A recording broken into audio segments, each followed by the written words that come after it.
Hi, so this is my HEENT video. I'm going to start off by asking consent from my patient. So prior to proceeding with the video, I would like to ask your permission to record and upload this video as unlisted for my professor to view and grade. Do I have your consent? Yes. Perfect. So I'm just going to introduce myself. My name is Renika. I'll be taking care of you today. I'm the nurse practitioner student. I'm going to go ahead and wash my hands, put gloves on.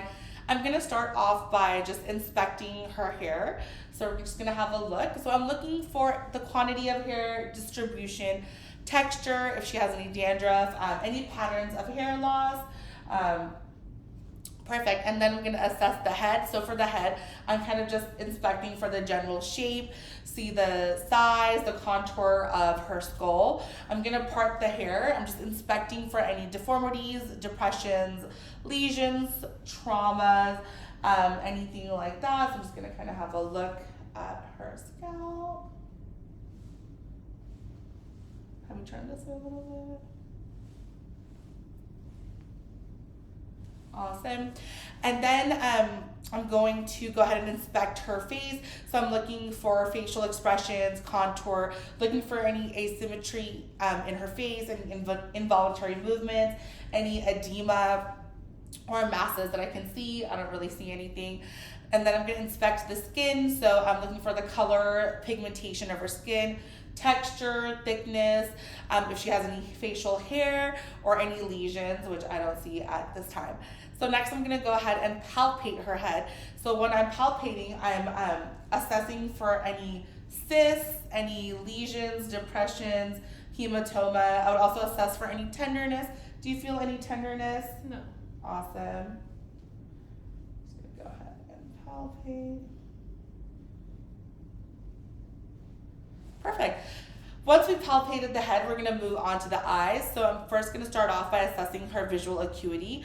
For this, I'm going to use my pocket Snellen chart. I'm going to have the patient stand 6 feet apart, and then we're going to cover one eye at a time and have her read the smallest line that she's able to. So here's my Snellen chart. I'm going to, for this video's purpose, it's not going to be exactly 6 feet apart, but just want to demonstrate. So Annette, if you can go ahead and cover your right eye for me and read the smallest line on this chart. LTFPH. Awesome. So she was able to read the 2020 line. So go ahead and cover your left eye now and read the smallest line. LTFPH. Awesome. And then we're going to have her do it one more time with both eyes uncovered. So go ahead, Annette, if you could read the smallest line for me. LTFPH. Awesome. So Annette here has 2020 vision on both her eyes. So now I'm going to go ahead and inspect the eyes. I'm looking for if there's any exophthalmos, which occurs with thyroid issues, if there's, which is bulging of the eyes protrusion. I'm looking for any ptosis, which occurs when the eyelid droops. This usually happens when there's an impairment of cranial nerve number 3. I'm also looking for her eyelids for symmetry. I'm looking at her conjunctiva, so I'm going to go ahead and pull down. So they're nice, pink, and moist, which is what we want them to be. I'm looking at her lacrimal ducts to see if there's any discharge, which there isn't. Her sclera, which is white. If it were to be yellow, then we would know that she has jaundice, so we're happy that it's white. We're looking for her iris, which is what gives the color of the eye. We're looking for the cornea, and yeah, so we're just gonna have a look. Awesome. And then we're going to move to the pupil reaction. So I'm going to use my pen light for this part, and we're going to see how her pupils react when I shine the light in one eye. So I'm going to go ahead and shine in this eye and then have a look at her pupils in this eye. Awesome. We're going to do the other side. Perfect. So both her pupils are, they react quickly and symmetrically, and they constrict to the bright light, which is what we want, so perla. And next we're going to look for a consensual reaction. And this one I'm going to shine the light in her eye and assess the one I'm not shining the light on to see if it also constricts. So we're going to start off by this one. Here we go. And we'll do the other eye. Oh, my light. Perfect. So when I shine the light in one eye, the other one constricted, which is what we're looking for. Next, we're going to assess for her extraocular motions. For this one, I'm going to have the patient cover one eye and then follow my finger. So Annette, if you can go ahead and cover your right eye for me. So we'll be testing her left eye, and then please just follow my finger. So out here, we're testing for cranial nerve number 3, which is oculomotor, and also down here. Awesome. And then we're gonna go out here, which is cranial nerve number 6, our abducens. And then down here, which is trochlear cranial nerve number 4, perfect. And then while my fingers are down here, I'm also testing for nystagmus, which is involuntary eye movement really quickly, which I don't see. So go ahead and switch hands for me, Annette. Cover your left eye. We're gonna do the same thing on this side. So we're gonna test for cranial nerve number 3,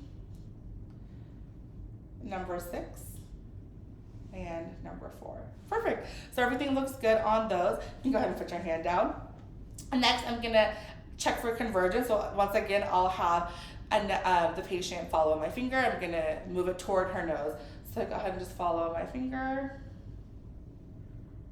Perfect, and her eyes moved bilaterally medial, which is what we're looking for. And then also I'm gonna do that one more time, and we're gonna check for accommodation. So go ahead and just follow my finger.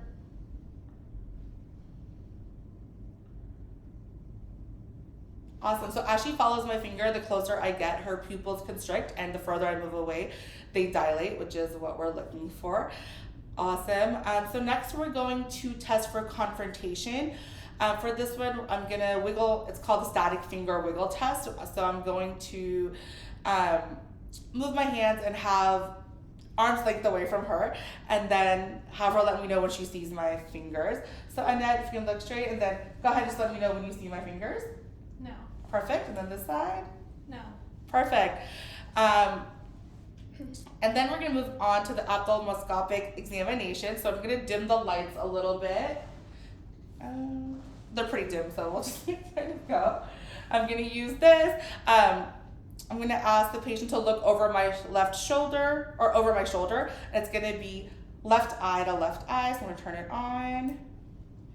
And go ahead and just look over my shoulder for me. I'm gonna cover this on.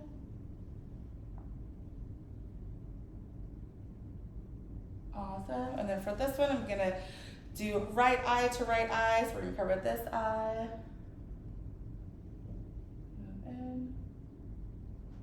Perfect. So when I'm putting the light in the eye, I'm looking at the cornea, the lens, the red reflex, noting the optic disc, which is around yellow-orange, or could be also creamy pink.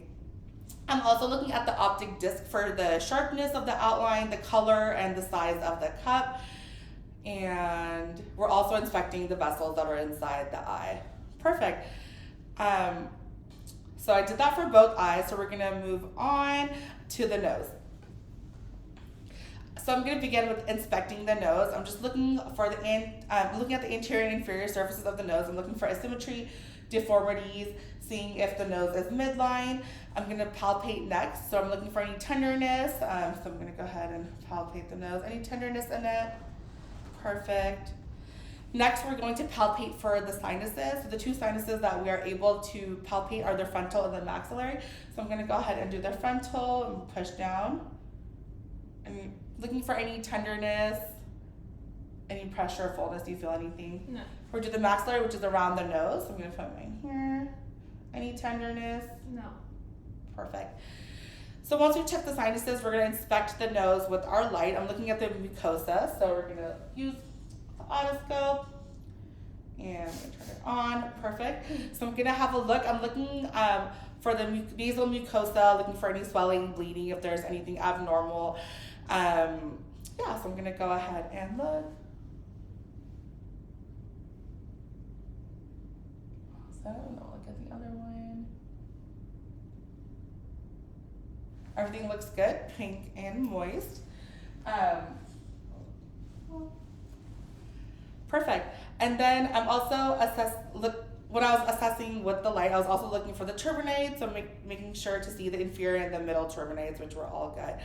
Next, we're gonna assess for the airflow, the patency in each nostril. So I'm gonna go ahead and occlude one nostril and have her breathe in. Perfect. And we'll do the same thing on the other side. Perfect. So both nostrils are patent. I'm also gonna assess for smell. So I have some coffee grounds here, so I'm gonna have her, I'm gonna occlude one side of the nostril. And could you smell that, Annette? Yes. Perfect. Then we'll do the other nose. I'm gonna use the alcohol swab. So we're going to occlude. Perfect. Yes. So that's the nose. We're gonna move on to the ear. So we're gonna start off with the whisper test, and this is just to assess for any hearing loss. I'm going to be assessing for cranial nerve number 8 by doing the whisper test. So I'm gonna have the patient cover one ear, and I'm gonna whisper something in her ear and see if she is able to repeat what I say. So Annette, if you could go ahead and cover your right ear for me. Awesome. What did I say, Annette? 5B6. Perfect. And then go ahead and cover your left ear. So we're gonna do the same thing on this side. 4K12. Perfect. So she responded correctly, therefore hearing is considered normal. We're gonna move on to the Weber test. This one tests for unilateral hearing loss to distinguish between conductive and sensory neural hearing loss. I'm gonna use my tuning fork for this. I'm gonna go ahead and hit it and place it on the top of the patient's head. And I'm going to ask her if she hears the sound on one side or both sides. And normally we would want to hear it midline and equally to both ears. So Annette, can you hear that on one ear or both ears? Both ears. Perfect, that's normal. And another test we're going to quickly do is the Rhine test, which is also using our tuning fork. In this one, we're comparing air conduction and bone conduction. So air conduction always lasts longer than bone conduction, so I'm going to go ahead and hit the tuning fork, place it on her mastoid bone, and ask her to tell me when she can't hear it anymore, and then move it to her ear, and then the sound she hears from the ear should be longer than the one on the bone. So, and now I'm going to put this on your bone. Let me know when you stop hearing it. Okay. And then we'll move it to her ear, and tell me when you stop hearing this one. Okay. Perfect. So we're going to do the same thing on the other side. We're going to put it on her mastoid. Okay. Okay. Perfect. Awesome. So then we're going to move on to inspecting the ear. So I'm looking for the external part of the ear. I'm just going to move your hair back on it. And so we're looking for any discharge, any lumps, bumps, deformities, redness, or swelling of the outer ear. So we'll just have a look. And then we're going to palpate the ear. So I'm going to palpate the external ear and the tragus, looking for any tenderness. Any tenderness, Annette? No. The tragus. Perfect. Same on this side. Perfect. And then I'm going to use my otoscope. I'm going to assess the both ears. I'm looking for the external canal, noting any discharge, foreign bodies, redness of the skin, any cerumen or swelling. So I'm just going to go ahead and put it on.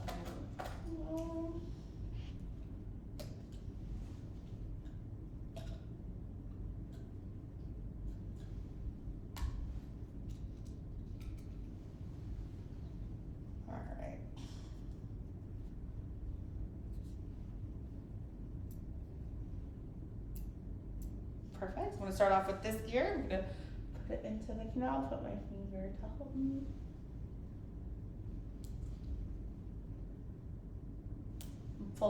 I'm pulling the ear up and back so I can get a better look. I'm going to go to the other side. I'm going to put it in, pull up and back. Awesome. So I didn't notice any discharge, anything like that. I could see the tympanic membrane, which is a grayish color, and it had no perforations. We're just noting the color and contour of that. I also located the cone of light, which is the right light reflex. In our left ear, it was at 7 o'clock, and the right ear, it was 5 o'clock. So those were all normal. And next, we're gonna move on to the mouth. So I'm gonna inspect the mouth. I'm gonna look at her lips, looking for the color of her lips, moisture, lumps, ulcers, if there's any cracking or scaliness. And if you could open your mouth for me. So I'm just gonna inspect for the buccal mimosa, which lines the cheeks, noting for any discoloration, ulcers, white patches, or nodules. I'm also looking for the salivary duct openings, awesome. And I'm looking at her gums, which is also the gingiva, noting any erythema, discoloration, vibration, and swelling, and also her teeth. looking to see if there's any dentures, caries, been over your mouth as well, any abscesses or deformities in her tongue as well while I'm here. The color, the size, texture, perfect. And then we're going to go ahead and assess for the strength and deviation of the tongue, which is also testing our cranial nerve number 12, hypoglossal. So, and then if you could stick your tongue out for me and then move it side to side. Awesome. So that just shows us the strength and that she's able to move it and that it's midline. And then I'm going to assess for the soft palate and uvula appearance. So I'll have the patient open her mouth and say, ah. Awesome. So when she says ah, we notice the uvula rising, which is normal. So we're assessing for cranial nerve number 9 and 10 when we're doing that. And then while she did that, I also was able to assess the posterior pharynx and the tonsils appearance, which all were within normal limits. Next, we're going to move on to the neck. So I'm going to be assessing her range of motion. So I'm going to have the patient flex. So go ahead and put your head down like this, Annette. Perfect. And then we're going to have her hyperextend. Move it all the way back. Perfect. And then we're going to have her do lateral motion. So if you can do lateral on both sides. And then go ahead and rotate to the sides for me. Perfect. And next we're going to inspect her spinal accessory. For this, we're going to, I'm going to put my hands against her shoulders. I'm going to have her shrug up with resistance. Perfect. When we're doing that, we're noting for any weakness of the shoulder, neck, or trapezius muscles, which she does not have any issues with. I'm also going to ask the patient to turn their head against resistance. I'm going to place my hand on their cheeks. Go ahead and turn your head. Perfect. And then on this side. Awesome. And next we're going to move on to palpating lymph nodes. So I'm noting the size of lymph nodes, the shape, if they're movable, consistency, and if they're tender. So I'm going to start off with the periauricular nodes, which are in front of the ear. So I'm just going to palpate right here. And then we're going to go behind the ear, posterior auricular, feeling for any lymph nodes. And then we're going to go to the anterior cervical and the posterior cervical. So I'm going to just go down here and also down here. Awesome.